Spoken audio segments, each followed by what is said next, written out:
আসসালামু আলাইকুম। Live blogs by Shifu channel থেকে আমি শিফু বলছি। কাছে কিংবা দূরে যে যেখান থেকে আমার আজকের ব্লগটা দেখছেন না কেন, আশা রাখছি সবাই সুস্থ আছেন, ভালো আছেন। আলহামদুলিল্লাহ আমরাও ভালো আছি। গত 2 দিন আগের ভিডিওতে আমি দেখিয়েছিলাম আমি চকে গিয়েছিলাম, বাংলাদেশের সর্ববৃহত্তর পাইকারি মার্কেট যেটাকে বলে আর কি, চক। আপনারা যারা ঢাকায় থাকেন তারা তো চিনবেনই চক মার্কেটটা। চক বাজার না চক বলে আমি ঠিক জানি না। আমি লাইফে প্রথমবার গিয়েছি এবং লিটারালি আমি পাগল হয়ে গিয়েছি যাওয়ার পর। মানে এত রিজনেবল প্রাইসে ওইখানে এত কিছু পাওয়া যায়, আমার কাছে ভীষণ ভালো লেগেছে। আর এই যে দেখেন, আমি ওখানে গিয়ে শুধু বাচ্চাদের জিনিস কেনাকাটা করেছি, শুধু বাচ্চাদের। আমি নিজের জন্য মনে হয় একটা ছাতা নিয়েছিলাম, বাকি সব কিছু বাচ্চাদের জন্য। আমি বাহির থেকে এসেই বাচ্চাদেরকে বাচ্চাদের জিনিস বুঝিয়ে দিচ্ছিলাম, যেহেতু আমার বাচ্চারা আসলে নিজের বাসাতে সব কিছু আলাদা আলাদা করে পেয়েছে ছোটোবেলা থেকেই। সেটা নিয়ে একটু পরে কথা বলবো, এটার বেনিফিট বা সুযোগ সুবিধা আসলে কী হয়েছে, অসুবিধা কী হয়েছে সেটা পরে বলবো। আপাতত বলি, সব কিছুই ওদেরকে আমি ছোট থেকেই দেওয়ার চেষ্টা করেছি। মানে কখনো যেন ওদের বোরিং না লাগে, মোবাইলের প্রয়োজনীয়তা যেন না পড়ে, মানে ফোন দেখতে হবে। এই যে দেখেন, আমি সবগুলো চক থেকে নিয়ে আসছি। আমি এসে জামাটাও পাল্টাই নাই, আমি সোজা ওদেরকে ওদের জিনিস বুঝিয়ে দিচ্ছিলাম। আর সকালবেলা 12টার দিকে বের হয়েছি, এটা কিন্তু সন্ধ্যা 7:30টার দিকে, মানে সন্ধ্যার পর 7:30টার দিকে আমি বাসায় আসছি। ওই যে বললাম ব্লেজার কিনেছি, ছোটো ভাইয়ের জুতা, স্যান্ডেল, শেরওয়ানির জুতা, এগুলো সব কিছু কেনাকাটা, মানে পাঞ্জাবির আর কি, বিয়ের সব কিছু কেনাকাটা করেছি একদম ফুল ফিল আপ ওর শপিং করে। আমি তারপরে চকের থেকে এগুলো নিয়ে চলে আসছি। এখানে আমি অনেকগুলো কালার বুক নিয়েছিলাম, তারপর নিয়েছিলি colour pencil box, colour set. এখানে 128 মানে 128টা কালার আছে, সব ধরনের কালারই আছে। এটা পেয়ে ওরা অনেক খুশি, দেখতেই পাচ্ছেন প্রথমেই যে ওরা কেমন হাসি মুখে খুশি মুখে ছিল। আর এইদিকে আমার ছোট ভাই রেডি হয়ে যে চলে যাচ্ছে, আম্মুর হাতের মিষ্টি খেয়ে দেন আম্মু দোয়া করে দিছে। নামাজ মানে জুম্মা ছিল সেদিন, জুম্মার নামাজ সব কিছু সেরে সবার কাছ থেকে দোয়া নিয়ে দেন এই যে আমরা গাড়িতে রওনা হলাম। আমার আব্বা, ওটা আমার ভাইয়ের বন্ধু হয়, আর আমার আম্মা, আমার ছোটো বোনের হাজবেন্ড, আমার হাজবেন্ড, আমরা সবাই এই তো চলে যাচ্ছি, রওনা দিলাম, বউকে আনতে যাচ্ছি। আমি এখানে একটু বলে রাখি, আমাদের যে আমার একমাত্র ভাইয়ের বউকে আমরা নিয়ে, মানে কোথা থেকে নিয়েছি বা কেমন নিয়েছি, এগুলো নিয়ে আপনাদের প্রশ্ন থাকবে। আমার ছোটো ভাইকে এর আগেও ভিডিওতে আপনারা দেখেছেন, ছোটো বোনকেও দেখেছেন, কিন্তু আমি কখনো সরাসরি আপনাদের কাছে আমার ফ্যামিলির সবার ছবি দেখাই না, ভিডিও দেখাই না। আমার একটু প্রাইভেসি মেনটেন করে চলতে ভালো লাগে, যেহেতু একেবারেই এটা ভার্চুয়াল প্ল্যাটফর্ম, তো সেই জন্য আমি সব কিছুই আসলে সবাইকে দেখাই না। তো আমরা আমাদের বউটাকেও দেখাবো না। আমি তারপরেও ডিটেলস বলে রাখি। এই যে আমরা যাচ্ছি আমাদের গ্রামের বাড়ি, মানে আমি হচ্ছে মুন্সিগঞ্জের মেয়ে, বিক্রমপুরের মেয়ে। আমরা আমার একমাত্র ভাইয়ের জন্য মেয়েও আনছি বিক্রমপুর থেকেই, অর্থাৎ ফুললি গ্রামের মেয়ে। আমার ভাইয়ের এটা পছন্দ, মানে সে শহরের মেয়ে বিয়ে করবে না, ওর ইচ্ছা এটা। এবং আমার মা বাবারও ইচ্ছা, তারা শহরের মেয়েকে আনবে না, তারা গ্রামের মেয়েকেই চায়। অর্থাৎ মানে গ্রামের মেয়েরা দেখবেন আপনি শ্বশুর শাশুড়ির সাথে মিলে ঝুলে থাকে, শত কষ্টের, আমি যতটুকু দেখেছি শত কষ্টের মাঝেও কি হয় যে সংসারটাকে টিকিয়ে রাখতে চেষ্টা করে। তারপরেও বলবো সব কিছুর রিজিকের উপর আল্লাহ মালিক, আল্লাহ যেটা মনে করেন আর কি, আল্লাহ যা ভালো মনে করেন। অদূর ভবিষ্যতের কথা তো আমি কখনোই বলতে পারবো না, কিন্তু আমাদের তো একটা চিন্তা ভাবনা থাকে। আল্লাহ হচ্ছেন উত্তম পরিকল্পনাকারী, সে যেটা করবেন সেটাই আসলে উত্তম হবেন, সেটাই আমাদের মনে প্রাণে বিশ্বাস। আপনাদের সবার কাছে আমার একটাই দোয়া, আমার ছোট ভাই, আমার একটা মাত্র ভাই, আল্লাহর কাছে চেয়ে নেওয়াই ভাই, আপনারা দোয়া করবেন যেন ওর দাম্পত্য জীবন খুব খুব খুব সুখের হয়, শান্তির হয়, এবং ওর যেন রিজিকে বরকত দান করেন। ওর নিজের ব্যবসা আছে। বাবা মা বাড়িতে আমরা যেমন মেহমান, এখন আমার বাড়িতে তেমনই একজন মেয়ে এখন পার্মানেন্ট থাকবে। এটা একটু মনের দিক থেকে মেনে নিতে মানে একটু লাগছিল, মানে আনইজি ফিল হচ্ছিল যে আমাদের বাড়িতে আমাদের নিজস্ব যা কিছু, এর মাঝে আরেকজন যোগ হলো, একেবারেই ভিন্ন পরিবেশের, ভিন্ন বৈশিষ্ট্যের, ভিন্ন জগৎ থেকে আসা মানুষ আসলে অভ্যাসের দাস। সব কিছুই অভ্যাস করতে একটু সময় লেগে যাবে, সময় সাপেক্ষের ব্যাপার। তো তারপরেও গ্রামের মেয়ে গ্রামে যেরকম খোলামেলা পরিবেশে বড় হয়েছে, তার শহরের জীবন কতটুকু ভালো লাগবে সেটা তো আমি জানি না, আমরা জানি না। আর এই যে আমাদের যে গেট ধরা হয়েছিল, গেটটা ধরতে পারেনি, ওরা দেরি করে ধরে ফেলেছে। আমরা এই ফাঁকে বলছিলাম যে আপনারা দেরি করেছেন, এরকম দেরি করে করলে হবে না তো এই তর্ক বিতর্ক এগুলো চলছিল। দেন এই যে আমরা চলে আসছি, এখানে মালা বরণ হয়েছে, আর অনেক কিছুই, খাওয়া দাওয়া, মিষ্টি খাওয়া, এই সেই বহুত কিছু হয়েছে, গল্প হয়েছে। দেন ফাইনালি আমরা এই যে খেতে বসলাম। আর গ্রামের আসলে সব কিছু কিন্তু অতটাও আপডেট না, আপনারা দেখতেই পাচ্ছেন। আর আমি সম্পূর্ণ ভিডিওটা আপনাদের সাথে শেয়ার করছি, মানে এইগুলো শেয়ার করছি এই কারণে, অনেকেই তো গ্রামে বিয়ে করেছেন, গ্রামের একটা আছে, মানে গ্রামের আমেজটা, গ্রাম একটা আমেজ থাকে। সেজন্য আমি চিন্তা করেছি আপনাদেরকে একটু ভিডিও করে দেখাই। আর এই যে আপনাদেরকে আমি দেখাচ্ছি কেমন হয়েছে, সব কিছু কমেন্ট করে জানাবেন। আমাদের মুন্সিগঞ্জের কিন্তু সব জায়গায় তো বিয়ের সিস্টেমগুলো একরকমই হয়, আলাদা তো কিছু হয় না। এই যে বরের থালা সাজানো হয়েছে, এখানে দেখেন ওর কিন্তু কোনো শালি নাই। আমাদের যে ভাবি, মানে আমার ভাই কিন্তু আমার ছোট, আমি সবার বড়, ননাস হয়ে গেলাম আর কি। তো যাই হোক, ওর কোনো শালি নাই, ওর ভাবিরাই মিলে, মানে ভাবি, চাস্তো বোন, বড় এরা সবাই মিলেই আমার ভাইকে বাটখারা লাগাচ্ছিল, জুতা চুরি করে ফেলতেছে, এই করতেছে সেই করতেছে। মানে আমরা যদি যুদ্ধ না করতাম তাহলে ওর তো আজকে পুরাই অবস্থা খারাপ হয়ে যেত, মানে আমরা যদি সাপোর্ট না করতাম। আর এই যে ওই বাড়ি থেকে, মানে মেয়ের বাড়ি থেকে একটু সামনেই ওর মেয়ের চাচির বাসা এটা, ওখানে অনেক ভিড় ছিল তাই ভিডিও করতে পারছিলাম না। তো আমি একটু গ্রাম ফিল নেওয়ার জন্য একটু বাইরে বের হয়েছিলাম, বের হয়ে যে ভিডিও করছিলাম। আর আমাদের গ্রামের বাড়ি, মানে মুন্সিগঞ্জের সব পাটাতনের ঘর বাড়ি, মানে কাঠের ঘর বাড়ি, এত সুন্দর লাগে যে কি বলবো। দেন এই যে আমরা সাবেরে মানে দিন থাকতেই আমরা চলে আসতেছি। এই যে দেখেন, আমরা বউ নিয়ে অলরেডি রওনা দিয়ে দিয়েছি আমাদের বাসার উদ্দেশ্যে। এটা তখন বিকাল মনে হয় আনুমানিক 5:30 কি 5:45 এরকম, যেহেতু 7:45 আজান দেয়, এমনই টাইম হবে। আমি প্রায় অনেক বছর পর, প্রায় 10 থেকে 12 বছর পর আমাদের গ্রামের বাড়িতে গেলাম, অর্থাৎ বিক্রমপুর গেলাম।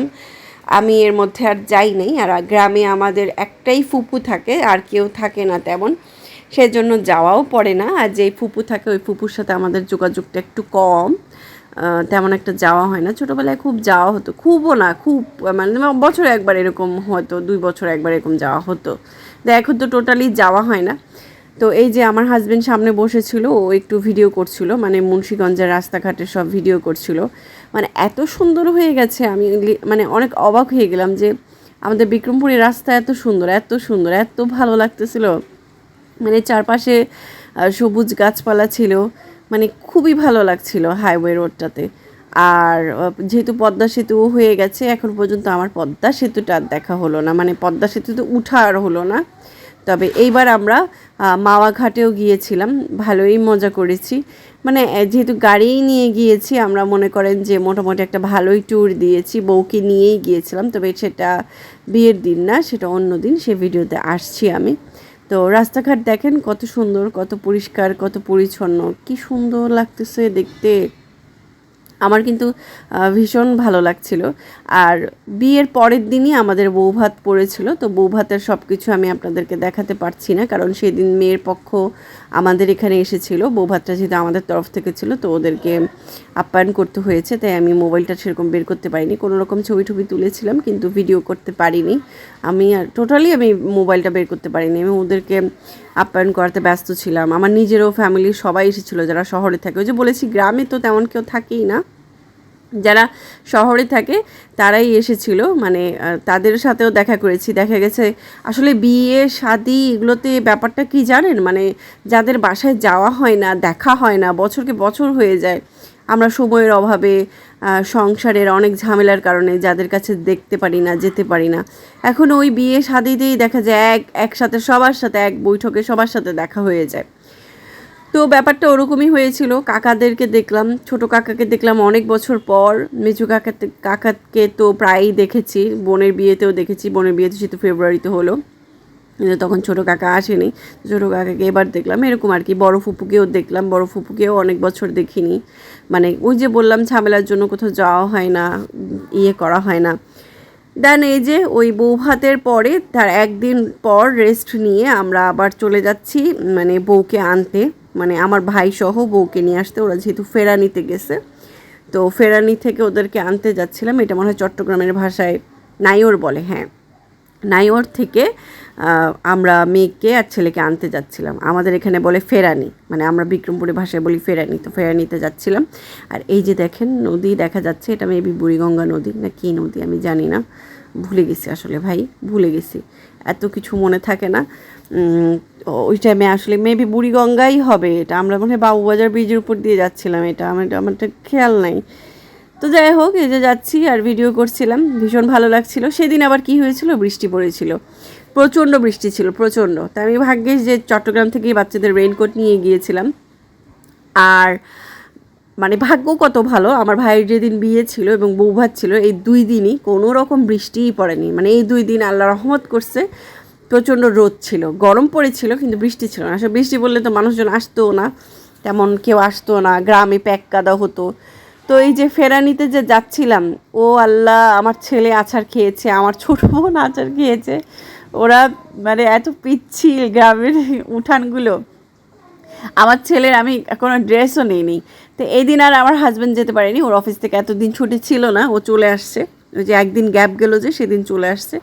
সেদিন ওর সাথে আমি সব কাপড় চোপড় ব্যাগ, মানে যেটা খুব আননেসেসারি ওরকম জিনিসপত্র আমি আগেই পাঠিয়ে দিয়েছিলাম ওকে দিয়ে। তো আমি এই জন্য আর ওর এক্সট্রা ড্রেস ক্যারি করতে পারি নাই। তো যে ড্রেসটা পরে আসছে কাদায় পরে হোঁচট খেয়ে, মানে একদম শেষ ড্রেসটা। ভাগ্যিস আমার ভাইয়ের শ্বশুরবাড়ির মানুষটা খুবই আন্তরিক, এটা বলে বোঝানো যাবে না। আলহামদুলিল্লাহ আলহামদুলিল্লাহ আলহামদুলিল্লাহ যে ওরা এত আন্তরিক, ওরা আমার বাচ্চাকে কেয়ার করেছে। এবং এই ফার্স্ট আমার বাচ্চাকে আমার কাছে আমি পাই নাই, মানে ওরা ব্যস্ত, ওখানকার বাড়ির মানুষদেরকে নিয়ে ওরা ব্যস্ত, ওদেরকে ওরা খাওয়াচ্ছে, ওরা এন্টারটেন করছে, ওরা গল্প করছে, ওরাই দেখছে, আর আমি ঘুরে ঘুরে সেলফি তুলছি, ভিডিও করছি। এটাই হচ্ছে মেইনলি আমার ভাইয়ের শ্বশুর বাড়ি। এই যে ঘরগুলো যা দেখছেন, এটা পুরাটাই আমার ভাইয়ের শ্বশুর বাড়ি, মানে আমাদের ভাবির, মানে ওর বাড়ি এটা, এটা ওদের খাবার ঘর। খুব সাদা সিধা গ্রামের পরিবেশ, কিন্তু খুব সাদা সিধা হয়। এখানে আমি যে এই পাখিটার ভিডিও করছি, এটা একটা শালিক পাখি। এই শালিক পাখিটা কথা বলতে পারে, আমি একটু শোনাই আপনার। তোমার নাম কি মিঠু? হ্যাঁ বলো তো, শেজাদ, শেজাদকে ডাকো, শেজাদ। কি তোমার নাম কি? তোমার নাম কি বলো?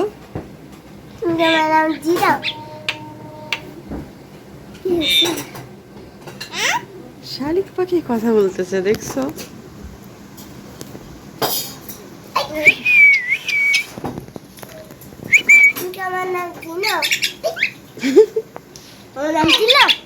বলো তো মিঠু, তোমরা মিঠু বললে মিঠু বলবে, বলো।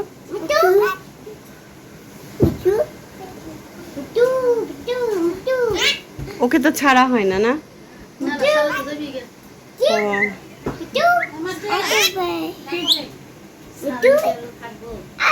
দেখতেই তো পারলেন কত সুন্দর করে শালিক পাখিটা কথা বলছে।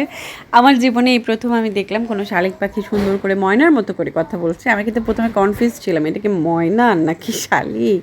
তো ওরা বললো না এটা শালিক, আমি খুব একটা পাখি চিনি না।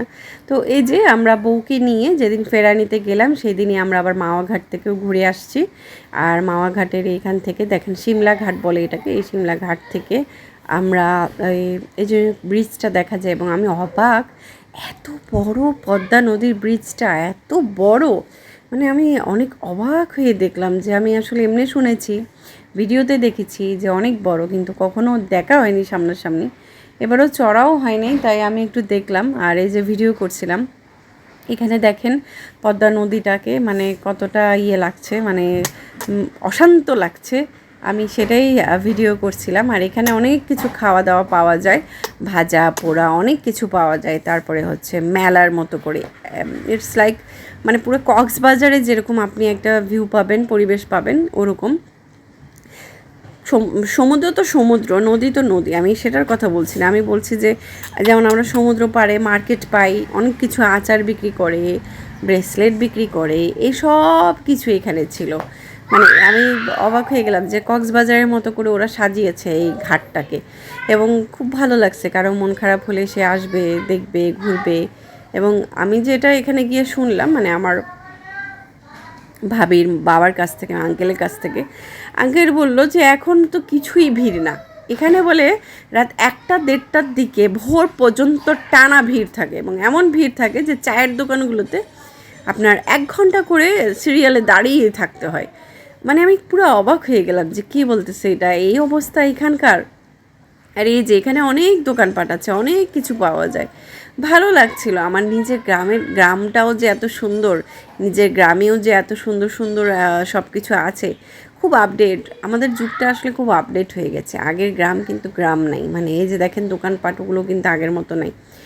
আর ওরা ওরা ওদের এখানে নাকি ওই শ্রীনগর কমপ্লেক্সে একটা মার্কেটও আছে। আমার খুব ইচ্ছা ছিল ওই মার্কেটটাও ভিজিট করে দেখার, বাট আনফর্চুনেটলি এত সময় ছিল না, তাই দেখা হয়নি। যেহেতু এখন সম্পর্ক হয়েছে, আত্মীয়তা হয়েছে, যাবো তো ইনশাল্লাহ। আর গ্রামে আসলে পিঠা খাওয়ার মজাই আলাদা। আমি তো পিঠা খেতে অবশ্যই যাব, যদি বেঁচে থাকি আর কি। তো আমি এই যে ভিডিও করছিলাম, আর আমার ছেলেকে দেখেন, আমার ছোটো ছেলে আর আমার বড়ো ছেলে নানিকে ধরছে। বড়ো ছেলে মানে আমার এই সাইডে ছিল, আমার নানিকে ধরছে যে নানি আমাকে খেলনা কিনে দাও, আবার খেলনা কিনে দাও। আর এই যে এখানে ফুচকা খাওয়ার কথা বলা হচ্ছিল, কিন্তু আমার আব্বুর জন্য খেতে পারলাম না। আব্বু তাড়াহুড়ো করছিল যে চলো চলো চলো বাসায় চলে যাই, চলো চলো চলো, মানে বসতেই দিল না। আব্বু একটা কী যে বলবো, আমার আম্মুর খুব দুঃখ যে মানে আব্বু কেন আম্মুকে এরকম, মানে আব্বুর মাঝে কোনো রোমান্টিকতা নেই, কিচ্ছু নেই। আব্বু একদম একদম একদম একটা রোবট বলা যায়। দেন ওই সিমলা ঘাট থেকে একটু সামনে এসেই এই চায়ের দোকান। আমি আপনাদের কাছে যদি এটার ঠিকানাটা দিতে যাই, তাহলে আমি বলবো সিমলা ঘাট থেকে বের হয়েই আসতে আসতেই এই চা স্টলটা পাবেন। এবং এই চা স্টলের নাম হচ্ছে তপন চা স্টল। তপন চা স্টল। আমি 2 কাপ চা খেয়েছি, আমি অসম্ভব রকমের চাখোর। আমি 2 কাপ চা খেয়েছি। উনার চা মানে এত মজা ছিল যে আমি কী বলবো, মানে এত মজা, এত মজা, এত মজার চা আমি আমার লাইফে কখনো খাইনি। তো এই ফাঁকে আমি আপনাদের সাথে একটু আমার বোনের ফোন থেকে যে ভিডিওগুলো করা হয়েছিল সেগুলো হোয়াটসঅ্যাপে দিয়েছিল, ওগুলোও অ্যাড করে দিলাম আপনাদের সাথে। তো এই ফাঁকেই বলতে চাচ্ছি, যারা এই ধরনের ডেইলি ব্লগ, লাইফস্টাইল ব্লগ দেখতে পছন্দ করেন, ভালো লাগে, তারা চাইলে আমার চ্যানেলটিকে সাবস্ক্রাইব করতে পারেন। আপনাদের কাছে অনুরোধ রইল, পুরো ভিডিও জুড়ে যদি কিছু অংশও আপনাদের কাছে মনে একটু হলেও নাড়া দিয়ে থাকে, ভালো লেগে থাকে, প্লিজ আমার চ্যানেলটিকে সাবস্ক্রাইব করবেন, একটা লাইক দেবেন, একটা কমেন্ট করবেন। আপনি কমেন্ট করলে কিন্তু আপনার চ্যানেলেরও ভিউ হবে। আপনার সুন্দর একটা কমেন্ট মানুষ পড়েই কিন্তু বুঝতে পারবে আপনার মনোভাবটা কেমন, আপনি মানুষটা কেমন, সেটা পড়েই কিন্তু আপনার চ্যানেলটাও মানুষ ভিজিট করবে। সো একটা কমেন্ট করবেন, একটা লাইক দেবেন, আমাদের জন্য দোয়া করবেন। আমার ভাইয়ের জন্য আপনাদের কাছে অনুরোধ রইল, দোয়া করবেন আমার ভাইয়ের জন্য, দাম্পত্য জীবনটা যেন সুন্দর হয়। আর নোটিফিকেশনের বেল বাটনটা অবশ্যই ক্লিক করবেন, যেন আমি ভিডিও ছাড়া মাত্রই আপনাদের কাছে আমার ভিডিও নোটিফিকেশনটা চলে যায়। তো সবাই ভালো থাকবেন, দোয়া রাখবেন আমাদের জন্য। আর কি বলবো, আর কিছু বলার নেই। আসলে এত ব্যস্ততায় সময় কাটাইছি যে আপনাদের সাথে আমি এই ভিডিওগুলো মানে সাথে সাথে দিতে পারিনি, শেয়ার করতে পারিনি। এখানে আরেকটা কথা বলে রাখি, আমার আম্মুর বাসায় কিন্তু ওয়াইফাই নাই। আমার আব্বু আম্মু ওয়াইফাই নেন নাই। আর আমার ছোটো বোন ফোন ইউজ করতো, কিন্তু ওয়াইফাই ছিল না। আর সেজন্য একটু হয়ে যায়, মানে আমার ওখানে গেলে আপনাদের সাথে আপডেট দিতে, শেয়ার করতে কষ্ট হয়ে যায়। আমি খুব একটা ফেসবুকেও অ্যাক্টিভ থাকতে পারি না। আমার যে ফেসবুক পেজ আছে লাইভ ব্লগস বাই শিফু, সেটা তো অ্যাক্টিভ থাকতে পারি না। তো আমার আজকের ব্লগটা কেমন লাগলো কমেন্ট করে জানাবেন। সবাই ভালো থাকবেন, আপনাদের জন্য রইল অনেক অনেক শুভকামনা। আল্লাহ হাফিজ, আসসালামু আলাইকুম।